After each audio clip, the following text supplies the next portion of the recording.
Hey guys, in this video we're going to talk about how you can create account without credit card on PayPal.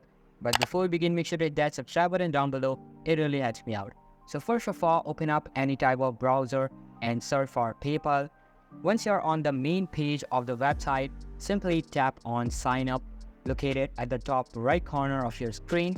And after that, it will ask for the type of your account. You can select personal or business. I'll select personal as it's for me. And after selecting one, click next and enter your location. Now enter your current mobile number and enter the code you just received to verify it. After that, it will ask you to enter your name, email and password. Then just enter your credentials successfully and save it.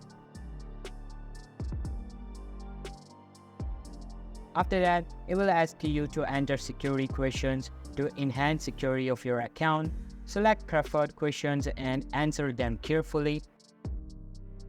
And boom, you have created your PayPal account without a credit card. And that's how you can create an account without credit card on PayPal. So that's all for today's video. Hope you liked the video. I'll be meeting you in the next one. See you soon. Bye.